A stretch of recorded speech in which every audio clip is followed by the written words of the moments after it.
அவுது பில்லாஹி மினஷைத்தானி ரஜீம் பிஸ்மில்லாஹி ரஹ்மானி ரஹீம். அன்பான சகோதர சகோதரிகளே, அஸ்ஸலாமு அலைக்கும் வரஹமத்துல்லாஹி வபரகாத்துஹு. அல்ஹம்துலில்லா, நம்ம ரமலான் மாதத்தில் இருக்கோம். நான் நல்லா இருக்கேன், என் குடும்பத்தார் வீட்டார்கள்லாம் நல்லா இருக்காங்க. நீங்கள் எப்படி இருக்கீங்க? சரி, நான் விஷயத்துக்கு வரேன்.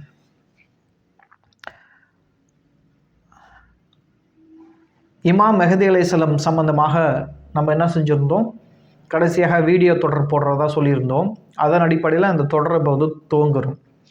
இதில் முக்கியமான விஷயம் என்ன அப்படின்னு பார்த்தீங்கன்னா,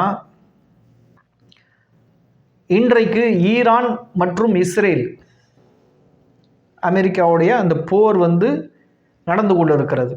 பல பேருக்கு இது வந்து உலக போராக மாறிவிடுமோ என்ற ஒரு அச்சத்தில் அந்த மாதிரி வீடியோக்களும் போடுறாங்க. அது சம்பந்தமாகவும் கேள்விகளும் கேட்கிறார்கள். குறிப்பாக இது வந்து நான் முஸ்லீம் மக்கள் மத்தியில் கூட இது வந்து உலகப்போர் அப்படிங்கிற மாதிரி பேச்சுவார்த்தைகள்லாம் போய்கொண்டு தான் இருக்கிறது. சரி, இப்போ இதை பற்றின உண்மைத்தன்மையை நம்ம வந்து சேர்த்து சொல்ல வேண்டியது இருக்கிறனால நம்ம இதோட தொடருவோம். சரி, இப்போ பார்த்தீங்கன்னா, நம்ம இதற்கு முன்னாடி பார்த்தீங்கன்னா, இந்த உலகம் அழிவதற்கு முன்னால் 10 பெரிய அடையாளங்கள் ஏற்படும் அப்படின்னு சொல்லியிருந்தோம். அந்த 10 பெரிய அடையாளங்கள் என்னென்ன அப்படிங்கிறத சொல்லியிருந்தோம். அதை வந்து நிறைய இமாம்களும் இல்லை ஸ்காலர்ஸ் அறிஞர்களும் என்ன செஞ்சுருக்காங்க, அது என்னென்னு சும்மா விளக்கியிருப்பாங்க. நம்ம அதோட நிப்பாட்டலை, அதோட கோர்வையை சொல்லியிருந்தோம். ஃபஸ்ட்டு என்ன நடக்கும், ரெண்டாவது என்ன நடக்கும், மூணாவது என்ன நடக்கும் அப்படிங்கிற அந்த கோர்வைகளை தான் நம்ம ஆய்வு செஞ்சுருந்தோம். அதே சமயத்தில் அந்த கோர்வைகள் மட்டும் இல்லாமல் அது எந்தெந்த காலகட்டத்தில் நடக்கும், நம்ம வந்து அதில் முதல் அடையாளம் நடந்துருச்சுனே அப்படிங்கிறதே பதிவாக போட்டிருந்தோம். இதுதான் நமக்கும் அவங்களுக்கும் உள்ள வித்தியாசம். மற்றவர்கள் அதை பற்றி ஓரமாக சொன்னதுக்கும் நம்ம சொல்கிறதுக்கும் உள்ள வித்தியாசம் அதான். இந்த மாதிரி சொன்ன உடனே நிறைய பேருக்கு வந்து ஏன் சார், அறிஞர்களே ஏற்கனவே மக்கள் மத்தியில் என்ன பதிவு பண்ணி வச்சுருக்காங்கன்னா, யார் ஒருவர் காலகட்டங்களை எல்லாம் சொல்கிறாரோ அவர் வந்து அல்லாஹ்வுடைய அதிகாரத்தில் கையை வைக்கிறாரு அப்படிங்கிற மாதிரி சொல்லி அவர்கள் வீடியோக்கெல்லாம் நீங்கள் வந்து அவங்களுடைய இதெல்லாம் வழிகேடர்கள் நீங்கள் முடிவு பண்ணிக்கிட்டு அந்த மாதிரிலாம் பேசி வச்சுருக்கிறாங்க. இப்படி பேசி வச்சிருக்கிறதுனால இதெல்லாம் என்ன செய்யுது அப்படின்னு பார்த்தா, மக்கள்கிட்ட இந்த செய்தி சென்று சேராமல் தடுத்துருது. வழிகேடர்களாக சித்தரிக்கிறனால வந்து போய் தடுத்துருது. இப்போ வந்து நம்ம சொல்ல வேண்டியது என்ன அப்படின்னு பார்த்தீங்கன்னு வச்சுக்கலாம். அப்போ அந்த மாதிரி நம்ம வழிகேடர்களாக நினச்சி நீங்கள் ஏன் வந்து தொழுகையை பற்றி பேசக்கூடாது, நோன்பை பற்றி பேசக்கூடாது, ஜக்காத்தை பற்றி பேசக்கூடாது, தௌஹீதை பற்றி பேசக்கூடாது, நம்ம கிட்ட வந்து என்ன செய்கிறாங்க, அந்த மாதிரி அறிவுரைகள்லாம் சில இடத்துல வருது. அதாவது வந்து தௌஹீதை பற்றி பேசுகிறதுக்கு, ஜக்காத்தை பற்றி பேசுகிறதுக்கு, திருமணம், மறுமணம், நோன்பு, தொழுகை இதெல்லாம் பேசுகிறதுக்கு வதன்னு என்ன அறிஞர்கள் இருக்கிறார்கள், இமாம்கள் இருக்கிறார்கள், யூடியூப் சேனல்ஸ் இருக்குது, நிறைய பேசிட்டு தான் இருக்கிறாங்க. கியாமத் நாள் அடையாளங்களை பேசுகிறதுக்கு ரொம்ப சொற்பமான மக்கள் தான் இருக்கிறார்கள். அதுலேயும் வந்து நம்ம குறிப்பிட்டு என்ன செய்கிறோம், முதல் அடையாளமே நடந்துருச்சு, அடுத்தடுத்த அடையாளம் இப்போ நடக்கணும், காலகட்டங்களோட வரிசைப்படுத்தியும் சொல்லியிருக்கிறோம். அப்படிங்கிறப்ப இதை ஸ்பெஷலைஸ்டாக உலகத்தில் சொன்னது வந்து ரொம்ப கம்மியான மக்கள். இன்னும் சொல்ல போனால் சில பேர் காலகட்டங்களை வரிசைப்படுத்தி சொல்கிறாங்களே, அதுலேயே நிறைய கோளாறுகள் பண்ணி வச்சுருக்கிறாங்க. அவங்க செய்த கோளாறுகளும் நம்ம முறையாக நிறைய ஒழுங்காக ஆய்வு செய்து அதை சப்மிட் பண்ணும் போது, அதை வந்து நம்ம வெளிப்படுத்தும் போது அதுவும் எடுபடாமல் போயிடுது. அப்படி போட்டு குழப்பிடுறாங்க. அப்படி போட்டு அவங்க பண்ணுற குழப்பம் வந்து அந்த யார் வந்து வழிகேடர்கள் சொல்லிட்டு இருக்காங்களோ அவங்களுக்கு என்ன தீனி போட்ட மாதிரி ஆயிருதா. அவங்க வந்து அவங்களோட பேச்சை வச்சு அதை என்ன செய்கிறாங்க, ஒட்டுமொத்தமாக இந்த டாபிக் மேலே கவனமே இல்லாமல் ஆக்கிடுறாங்க. ஆனால் இது வந்து அதான் சொல்கிறது, ஃபித்னா உடைய குழப்பம் காலகட்டங்கள், பயான் கூட சரியாக போய் சேராது உங்களுக்கு, அந்த மாதிரி உள்ள காலகட்டங்களாக இருக்கிறது. ஏன் அப்படின்னா, கியாமத் நாளுக்கு அதாவது அருகாமையில் இருக்கிற அந்த அறிஞர்கள் இருக்கிறாங்க, அவங்க வந்து மடையர்கள் அப்படிங்கிற மாதிரியும் ஹதீஸ்கள் இருக்குது. அதெல்லாம் எடுத்து சொல்ல மாட்டாங்க. அவங்க பொறுத்த வரைக்கும் மடையர்கள்லாம் யார் தெரியுமா, தௌஹீதை சொல்லிகிட்டு இருக்கவங்களை பொறுத்த வரைக்கும் மடையர்கள்லாம் யார் தெரியுமா, தௌஹீதை தெரியாத அறிஞர்கள் தான் மடையர்கள் அப்படின்னு நினச்சிட்டு இருக்காங்க. அதாவது நபிகள் நாயகம் ஸல்லல்லாஹு அலைஹி வஸல்லம் அவர்கள் இல்லோ அல்ல வந்து அல்லாவோ ரசூலோ இவங்க வந்து இதெல்லாம் தேவையற்ற செய்தினா நம்மக்கிட்ட கியாமத் நாள் முன்னறிப்புகளை சொல்லியிருக்க அவசியம் இல்லை. அதெல்லாம் வந்து தேவையில்லாத செய்திப்பா அப்படின்னா அவங்களே தவிர்த்திருப்பாங்க. அப்போ அவங்க அல்லாவும் ரசூலும் சொல்லி ஒரு சொன்ன விஷயத்தை போய் இது முக்கியம் இது முக்கியம் இல்லை அப்படின்னு சொல்றதுக்கு இவர்கள் யாருங்கிறது தான். அதாவது எல்லாத்த பற்றியும் தான் பேசி ஆகணும். எல்லாமே முக்கியம்தான். தௌஹீது முக்கியம்தான், தொழுகை பற்றி பேசுறது முக்கியம்தான், நோன்பை பற்றி பேசுறது முக்கியம், ஜக்காத்தை பற்றி பேசுறது தான், கியாமத் நாள் அடையாளங்களை பற்றி பேசுவது முக்கியம்தான். கியாமத் நாள் நெருக்கத்தில் இருக்கிற மக்களுக்கு அந்த அடையாளங்களை பற்றியே தெரியலங்கிறப்ப, கியாமத் நாள் நெருக்கத்தில் இருக்கிறவங்களுக்கு தான் முக்கியமாக தெரியணும். கியாமத் நாள் என்னமோ இன்னும் 50 வருஷம் 100 வருஷம் கழிச்சு வர மாதிரி நினைச்சுக்கிட்டு இருக்கிறாங்க. சில நேரத்துக்கு பார்த்தா பக்கத்தில் வந்துருச்சுன்னு பேசுறாங்க. பக்கத்தில் வந்தது எவ்வளோ வந்திருக்குங்கிறது தான் விஷயமே. நம்ம அந்த நெருக்கத்தில் இருக்கிற மக்கள் அதில் அதோட பலனை அடைய வேணாமா, முன்னறிப்புகளோட பலனை அடையணுமா இல்லையா? இப்போ காஃபிரா இருக்கிறோன்னு வச்சுக்கோங்களேன். அவங்க என்ன செய்வாங்க, ஒரு அடையாளங்கள் நிகழும் போது இன்னும் இப்படி நிகழ்ந்துருச்சுன்னு பார்ப்பாங்க. அவங்க அப்போதான் தெரிஞ்சுக்குவாங்க. இப்போ அல்லாவும் அல்லாவோட தூதரும் நமக்கு முன்னறிவு செய்து கொடுக்கிறார்கள். முன்னறிவு செய்து கொடுக்கறதோட பலன் என்ன? முன் ஏற்பாடுகள் செய்து கொள்வதற்குத்தான். இப்போ ஈரான் 1979 பழைய சியா ஆட்சி இருந்துச்சு. அதை இந்த அலி காமனிங்கிற அந்த சகோதரர் அவர் உள்ளார வந்ததுக்கு அப்புறம் அவங்கள சரியில்லைன்னு வெளியாக்கி விட்டு இவங்க ஆட்சி நடத்த ஆரம்பிச்சாங்க. இன்னைக்கு பார்த்தா இவங்க கிட்ட இவ்வளோ பெரிய பலமா அப்படிங்கிற அளவுக்கு உலகமே திகைக்கும் அளவுக்கு என்ன செஞ்சிருக்காங்க, இஸ்ரேலையும் அமெரிக்காவும் விட்டு அடின்னு அடிச்சிருக்கிறாங்க. அப்போ இப்போதான் தெரியுது உலகத்துக்கு என்னடா இவங்க சூப்பர் பவர் மேரில் இருக்கிறாங்கங்கிற அளவுக்கு இவங்க பலமா இருக்கிறாங்க. அப்போ அவனுங்க பில்டப் பண்ணி வச்சதெல்லாம் தகர்த்து விட்டாங்க. பார்த்தா ரொம்ப அமைதியாக எல்லாத்தையும் ஹேண்டில் பண்ணாங்க. ஹேண்டில் பண்ண பார்த்தா திடீர்னு அடித்த அடியில் அதெல்லாம் டம்மி பீஸு, இஸ்ரேலு அமெரிக்காலாம் டம்மி பீஸுங்கிறது தெளிவாக தெரிகிற அளவுக்கு ஆகிக்கிட்டாங்க. அப்போ இன்னைக்கு பார்த்தா ஹீரோன்னு பார்த்தா என்ன, அந்த அலி காமனிங்கிற ஒரு ஹீரோ அளவுக்கு ஆகிட்டாங்க. நாடு சூப்பர் பவர் அளவுக்கு ஆகிடுச்சு. இன்றைக்கி தான் தெரியுது. காரணம் அவங்க என்ன இன்றைக்கி ஏற்பாடு பண்ணார்களா? இந்த டெக்னாலஜி செஞ்சு பாதுகாப்பாக ஏற்பாடு பண்ணிக்கணும், முன் ஏற்பாடு செஞ்சுக்கணும், இன்றைக்கி பண்ணாங்களா? அதெல்லாம் ஒரு 40 வருஷத்துக்கு முன்னாடியே ஆரம்பித்த ஒரு விஷயம். அதுதான் இன்னைக்கு வந்திருக்கு. அந்த மாதிரி ஆரம்பித்து அவங்க உருவாக்கி வச்சிருக்கிறது காரணமாகத்தான் இன்னைக்கு மஸ்ஜிதுல் அக்ஸா பள்ளி காக்கப்பட்டிருக்கு, பாதுகாக்கப்பட்டு இருக்குது. இல்லைன்னா மஸ்ஜிதுல் அக்ஸா பள்ளி ஈரான் இல்லைன்னா எப்பயும் தூக்கிட்டு போயிருப்பாங்க. அது மட்டுமா தூக்குவாங்க? அதான் ஈரான் நாட்டில் ஒரு ஒரு ஒரு செய்தி நான் நியூஸில் பார்க்குறேன். அதாவது அவங்களுக்கு ஈரான் மேட்ரே இல்லை, ஈரான் தான் ஒரே ட்ரபிளான விஷயம், மேட்ரு கிடையாது. ஈரானை ஒழித்து விட்டால் மற்றதெல்லாம் ஒன்றும் இல்லாமல் ஆக்கிடலாம். டோட்டலாக அரபு வளைகுடாவே நமக்கு தான் சொந்தம்னு சொல்லி ஆக்குவாங்க. அதுக்கப்புறம் இன்றைக்கி மஸ்ஜிதுல் அக்ஸாவுக்கு உள்ள நிலைமை மதீனா மக்கான்னு வரும். அதனால தான் நாங்கள் என்ன செய்கிறோம், வெறும் ஈரானுக்காக நாங்கள் என்ன செய்யலை, இது பண்ணிக்கல. நாங்கள் நகர்ந்தால் அதுக்கப்புறம் இது எல்லாத்தையும் செய்வாங்க. மீது எல்லாம் அந்த அளவுக்கு பவரே கிடையாது, எல்லாம் டம்மியாக இருக்கிறாங்க. அப்படிங்கிறப்ப அவங்க என்ன செய்ய போகிறாங்க, தூக்கி கொடுத்துட்டு இருப்பாங்க. நம்ம எல்லாம் எட்டி இருக்கிறனால வேடிக்கை பார்க்க வேண்டியதுதான். அப்போ இதே காரணம் தானே சொல்லுவோம். இப்பயும் நம்ம எட்டி இருக்கிறன்னு காரணம் நொண்டி சருக்க சொல்லிக்கிட்டுருவோம். ஆனால் அப்பயும் நம்ம என்ன செய்வோம், அதே காரணம் தான் சொல்ல போகிறோம். அதனால் நம்மளாம் பேச்சு வாய்ப்பட்டாதான், ஆனால் அவர்கள் செயல்களில் நடத்தி காட்டுகிறவர்கள். அதான் டிஃப்ரென்ஸ், வித்தியாசம். நீ நிறைய தௌஹீது கொள்கை எல்லாத்தையும் பேசிட்டு கடைசியில் கோட்டை விட்டுற விஷயம், கோட்டை விட்டுட்டீங்க தானே, அதான விஷயம். தௌஹீது யாருக்கிட்ட இருக்கிறோ அவங்க தானே உலகத்தில் நடக்கிற எல்லா விஷயங்களையும் உஷாராக இருக்கணும். தௌஹீது கொள்கையை தெரிந்து கொள்றதுல காட்டிலும் சட்டங்களை தெரிந்து கொள்ளணும். சூழ்நிலைகள், நடைமுறை சூழ்நிலையை பார்க்கணும். நடைமுறை சூழ்நிலையில் வட்டி வாங்கக்கூடாதுன்னு பயன் பண்ணி என்ன பிரயோஜனம்? வட்டி வாங்கக்கூடிய சூழ்நிலையில் உலகம் ஃபுல்லாக இருக்குது. எங்கே பார்த்தாலும் வட்டி பரப்பியில் வச்சுருக்காங்க, எல்லாத்துலேயும் அது பூர்த்தி வச்சுருக்காங்கங்கிறது புரியலை. அதே மாதிரி வட்டியை ஒழிக்க முடியுமா? ஒழிக்க முடியல. நான் அது மாதிரி இன்னும் போதைப் பொருட்கள்லாம் ஒழிக்க முடியுமாதான்னு கேட்டால் ஸ்கூல் பசங்க வரைக்கும் போதைப் பொருட்கள் யூஸ் பண்ணக்கூடிய காலகட்டங்களாக இருக்கிறது. அந்த மாதிரி ஒவ்வொரு விஷயத்திலையும் நடைமுறை சாத்தியம் இல்லாமல் இருக்கிறது. நடைமுறை சாத்தியம் இல்லாமல் நீங்கள் வெறும் தியரி எங்களுக்கு போதிச்சு என்ன பண்ணுறது? கேட்டுட்டு நான் மெசேஜ் வட்டி வாங்காதீங்கன்னு இப்போ எனக்கு ஒரு மெசேஜை நான் 100க்கு அனுப்புகிறேன், அவர் 101க்கு அனுப்புகிறாரு. இப்படி சுற்றி பார்த்தா எனக்கே திருப்பி வருது. இப்போ இந்த மாதிரி மெசேஜை பாஸ் பண்ணிக்கிட்டே இருக்கிறோம் ஒழிய நடைமுறை சாத்தியத்துக்கு ஏதாவது வழி இருந்துச்சா, ஏதாவது ஃபாலோ பண்ண முடியுதா ஒழுங்கா அப்படின்னு கேட்டால் நடைமுறை சாத்தியத்துக்கே ஒன்றும் இல்லை. அப்போ நடைமுறை சாத்தியம் இல்லாமல் தியரிட்டிக்கலாக உட்காந்து போதனை செய்கிறது உலகத்தில் அந்த கொள்கை எப்படி எடுப்படும் பெருசா? அப்போ அதை இந்த ஒரு பேசிக்கெல்லாம் யோசிக்கல. என்னமோ மெசேஜ் சொல்லிவிட்டா உலகத்துக்கே எல்லாம் பேனை வச்சுட்ட மாதிரி நினச்சிக்கிட்டா எப்படி? மக்கள் நடைமுறை சாத்தியத்தை அதை இம்ப்ளிமெண்ட் பண்ணுற மாதிரி செயல்படுத்துகிற மாதிரி இருக்கணும். அது ரொம்ப முக்கியம். அப்போ செயல்களில் உங்கள்கிட்ட ஏதாவது இருந்துச்சானா நீங்கள் வேடிக்கை பார்த்ததுலேயே தெரிஞ்சிருச்சு, கடைசி வரையும் அடி வாங்க விட்டுருவீங்க பிள்ளைக்கு எல்லா இடத்துலையும். ஏன் அப்படின்னா முன்னேற்பாடுகள் எந்த விஷயத்திலையும் செய்கிறது இல்லை அப்படிங்கிறது தான் உலக அளவில் தெரியுது. இதில் விதிவிலக்காக இருக்கிற சில பேர் தான் இருக்கிறாங்க அப்படிங்கிறது தான் அல்லாஹ் இதில் காட்டி கொடுத்துட்டான்.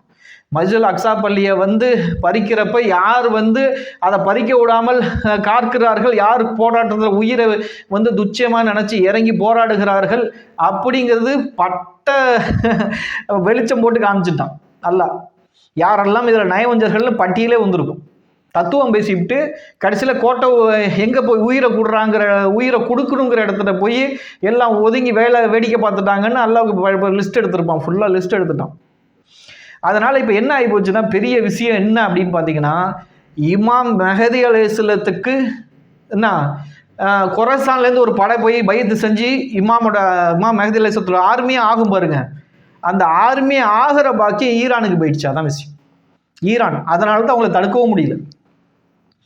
அவங்க வந்து ஒரு ஹதீஸ் இருக்கு, கருப்பு கொடி ஏந்தி அந்த ஒரு கூட்டம் என்ன கிழக்கு திசையிலேருந்து கொரசான்கிற ஒரு இடத்துலேருந்து புறப்பட்டால் அவங்க ஜெருசலத்தில் போய் கொடி ஊன்ற வரைக்கும் உலகத்தில் யாரும் அவர்களை தடுக்க சக்தி பெற மாட்டார்கள் அப்படின்னு இருக்குது. இப்போ அது யாருன்னு பார்க்குறப்ப நெருக்கத்தில் தான் தெரியுது. கடைசியில் பார்த்தா அதுக்கு ஈரான் நாடு. ஈரான் நாட்டை பொறுத்தவரை நமக்கு எப்படி நிறைய போதிச்சு வச்சுட்டாங்க, அவங்க இணை வைக்கிறாங்க, சிறுக்கு வைக்கிறாங்க அப்படிங்கிறதுக்காக அவங்க வந்து தலைமுறையாக இணை வச்சாங்க. இன்றைக்கி இருக்கிற ஜென்ரேஷன் வரையும் அறிவுரைலாம் சொன்னால் திருந்த மாட்டாங்க, அவங்களும் இணை வைப்பாங்க, அவங்க கூட பேசக்கூடாது, அவங்க பயானை பார்க்கக்கூடாது, அவங்கள பற்றி ஏதாவது நல்லது கருத்து சொன்னால் கூட இதை சொல்லியிருக்காங்களேன்னு சொன்னால் கூட இந்த நியாயத்துக்காக போராடுற சொன்னால் கூட நீ சியா அப்படின்னு நம்ம ஒரு முத்திரை குத்தி விட்டுறணும். அதனால் எல்லாத்துக்கும் முத்திரை குத்தாமல் விடக்கூடாது, எவனையும் அந்த சைடு போக விடக்கூடாது, இல்லைனா மாறி சியாக்காரனாக மாறிடுவான் அப்படிங்கிற அளவுக்கு தான் போதனைகள்லாம் இருக்குது. அதாவது இயக்க வெறியர்களாக நம்ம ஆக்கி விட்டாங்க. அதான் இதில் ஒரு முக்கியமான விஷயம்.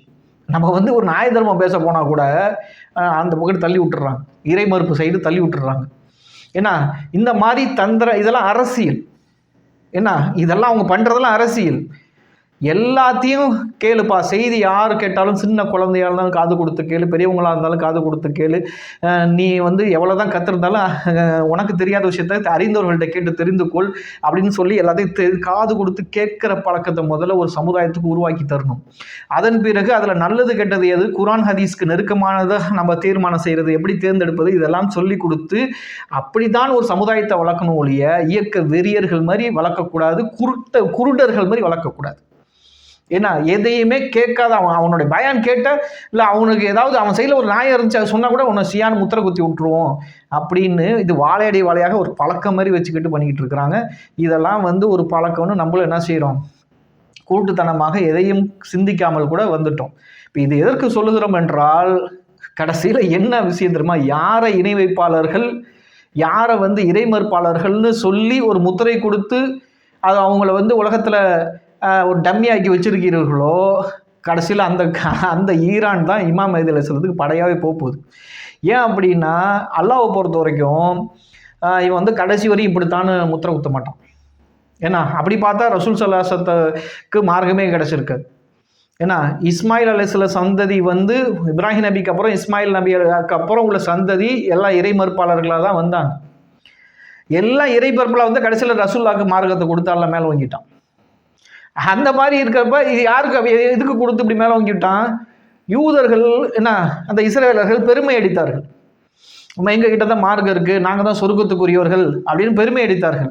கடைசியில் இறுதி தூதர் அங்கே கொடுத்ததுனால தான் இன்னைக்கு வரைக்கும் யூதர்களுக்கு கோபம். அவங்களுக்கு வந்து முஹம்மது நபி ஸல்லல்லாஹு அலைஹி வஸல்லம் வந்து இறை தூதர்னு தெரிந்தும் என்ன ஒரு குருட்டு பிடிவாத்தில் இருந்தான், நாங்கள் வந்து இவ்வளோ நாள் பெருமை அடிச்சுட்டு வந்துருக்குறோம், எங்கள் இல்லாமல் நீ எப்படி வந்து இன்னொரு சமுதாயத்தில் கொடுக்கலாம் அப்படின்னு சொல்லி, சகோதர சமுதாயம் தான் இன்னைக்கு எப்படி வந்து சனிஷியா இருக்கிற மாதிரி அப்போ வந்து பனு இஸ்ராயில்கள் பனு என்ன இஸ்மாயில்கள் அப்படின்னு இருந்தா பார்த்தா அல்லாஹ் என்ன சொன்ன, பனு இஸ்மாயில் அந்த கோத்திரத்தில் ரசூலுல்லாஹ் வர வச்சுட்டான். இந்த மாதிரி தான் இந்த விஷயத்துலையும் ஆக போகுது. உலகம் முழுக்க அவர் இறை மறுப்பாளர்கள்னு நம்ம வந்து முத்திரை குத்தி ஸ்ட்ராங்காக அவனை திருந்த விடாமையே நம்ம வச்சுருப்போம்.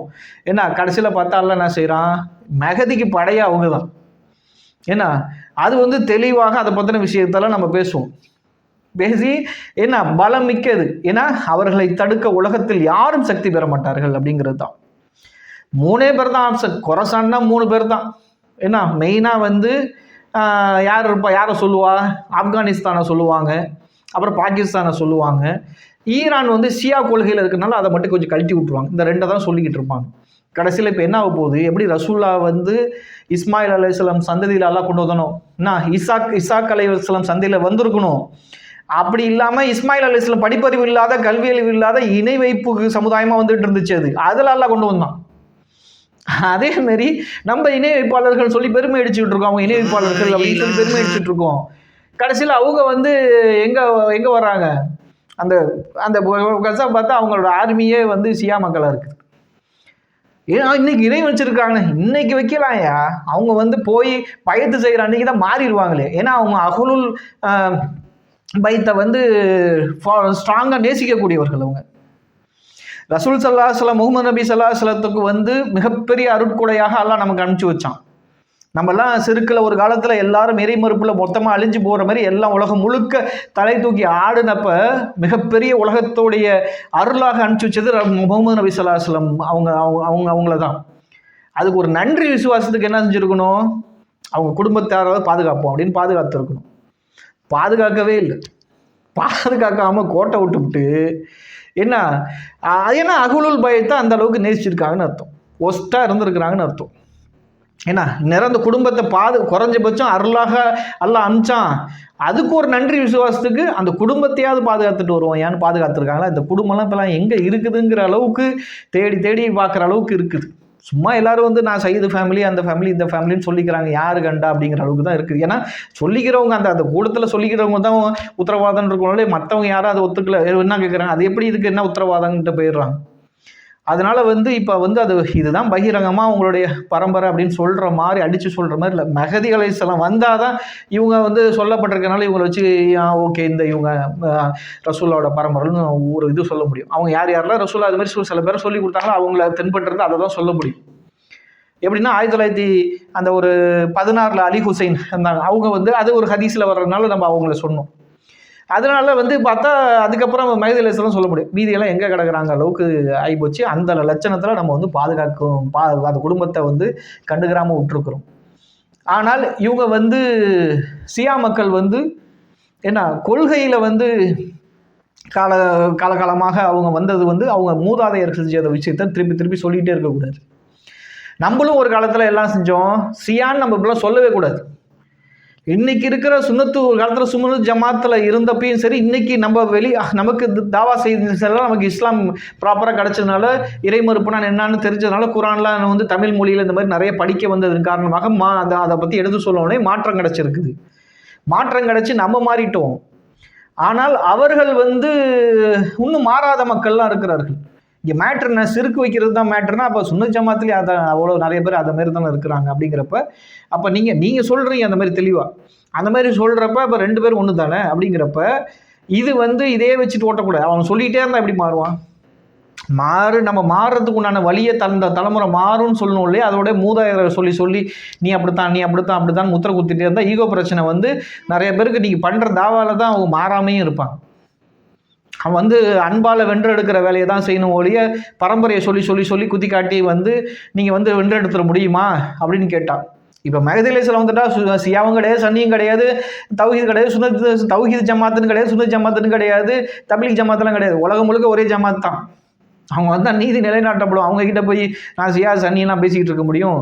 அதான் சொல்லிட்டோம்ல. இப்போ வந்து மெஹதி அலைஹிஸ்ஸலாத்துக்கு படையாக ஆர்மியாக போகக்கூடியதே ஈரான் நாட்டு ஆர்மி தான் அப்படிங்கிறது தெளிவாக ஆய்வு செய்தாலே புரிஞ்சிடும்.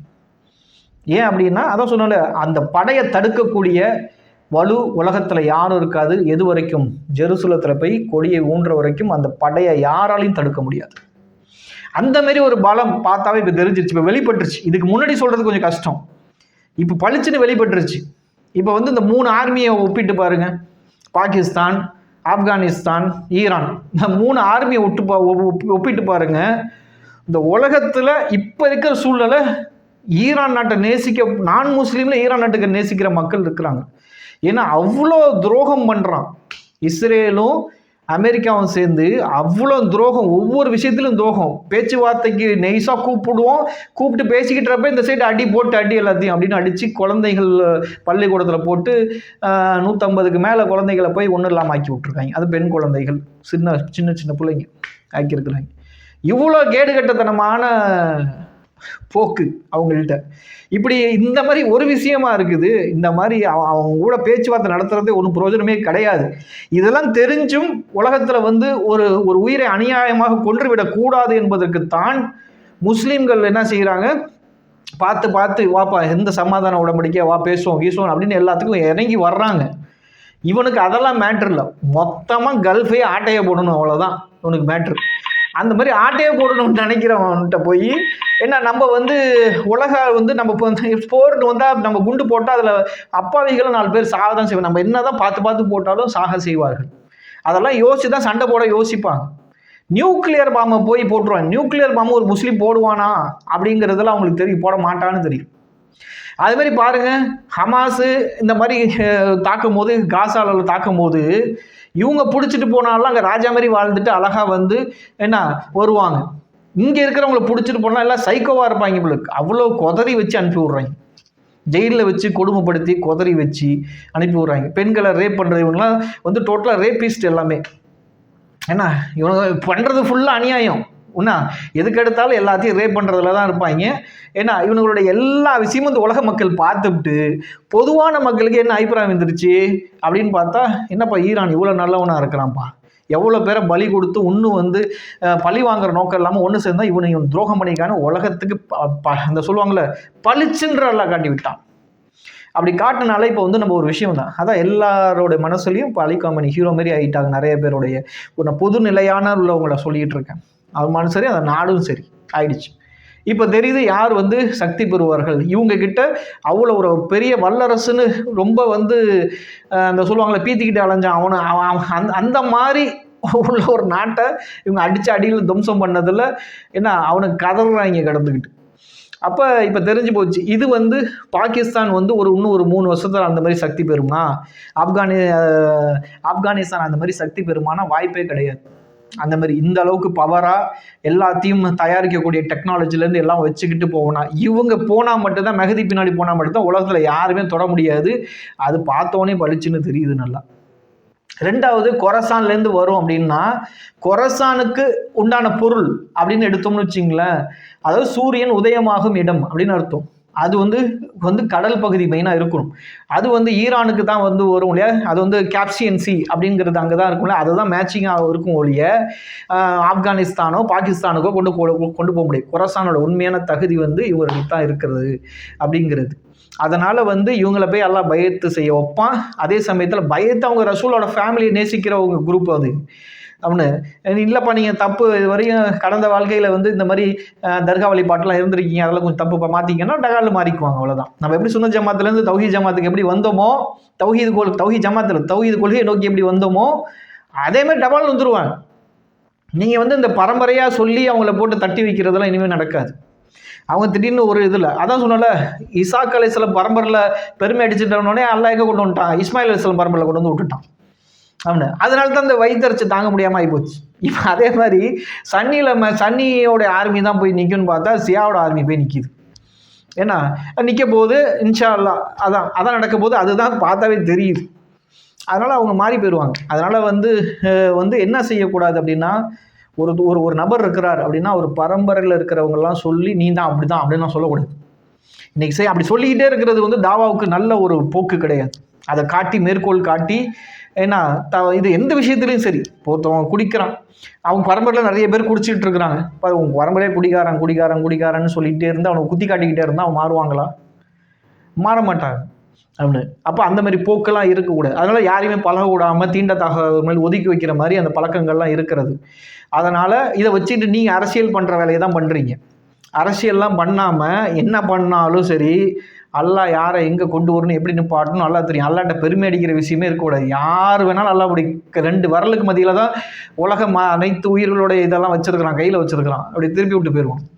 அதனால் ஏதோ ஒன்று நம்ம சொல்ல வர்றது எதுக்குன்னா, யாரையும் குருட்டுத்தனமாக நம்ம பட்டம் கட்டிடக்கூடாது. இந்த மாதிரி விஷயங்கள்லாம் அப்படியே ட்விஸ்ட் ஆகி போய் நடந்துடும்.